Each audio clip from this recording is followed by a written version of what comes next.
Israel was taken by surprise by an attack by Hamas over the weekend. And some experts say that it is possible that South Korea may have to take a close look at this situation amid growing threats from North Korea. For more, we turn to Mark Barry this morning. It's great to have you back.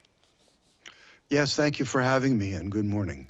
Mark, would you say there are lessons for South Korea to take from the crisis, especially considering possible threats and provocations from the North?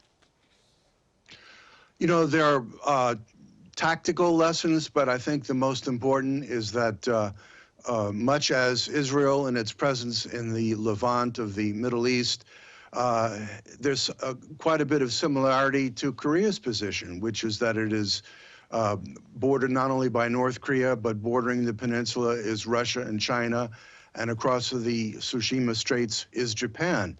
So any conflict, even if it starts out small with provocations that even unintentionally spiral out of control, can bring in the larger powers. In the case of Israel, the very reason that the Gerald Ford carrier group on its maiden voyage is now deployed in the Eastern Mediterranean is to prevent Hezbollah from launching its 150,000 missiles, raining them upon Tel Aviv and northern Israel and Jerusalem. And so similarly, things can spiral out of control in the Korean Peninsula, and this advises utmost caution on behalf of the present ROK government. Right, and what the South Korean military is saying that North Korea may take the same attack pattern that Hamas did on Israel. And when the inter-Korean military agreement back in 2018 was implemented under the previous Moon Jae-in administration, they said there was no problem detecting threats from the north, and the new defense minister said yesterday that statement was wrong. Now, Mark, what's your take on this? Well, first of all, I bemoan the new defense minister's remarks in general, which are seemingly stemming from prior remarks he made before he was confirmed, or his appointment was confirmed by President Yoon. We already know that he did not take a very positive view of the comprehensive military agreement of 2018. But nonetheless, that is an issue that needs to be discussed not only internally within the ROK military, with U.S. Forces Korea and the UN command in general, and they can come out with a very rational assessment.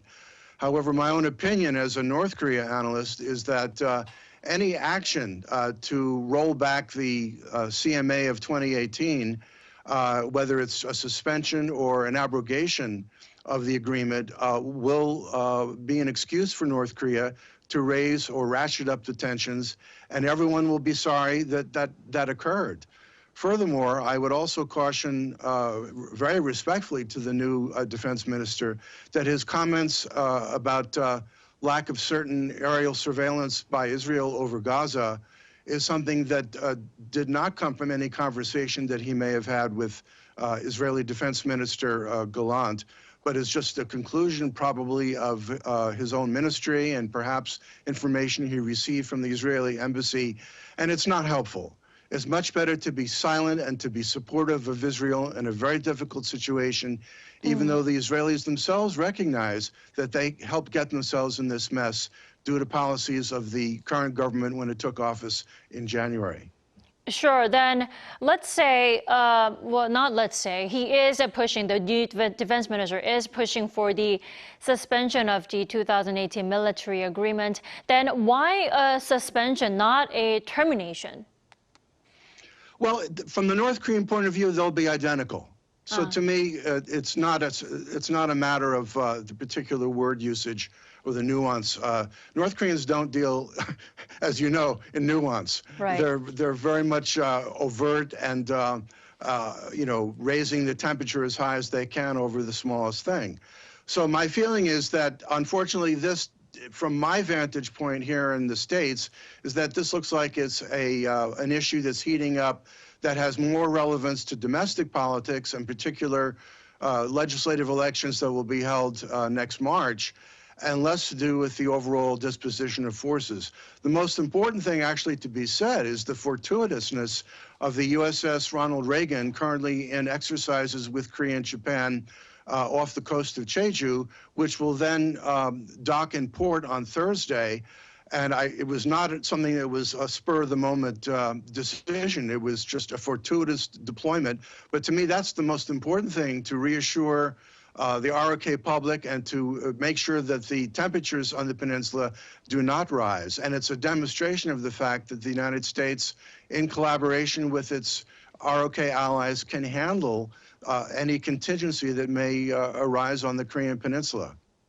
Then can we say a possible suspension of the deal now depends on future North Korean provocations? Yes, and there'll be more. And of course, we're expecting a satellite launch to happen this month. And it may or may not be successful. And even they'll claim it's successful when it really wasn't. So it's, in some ways, it's a propaganda war.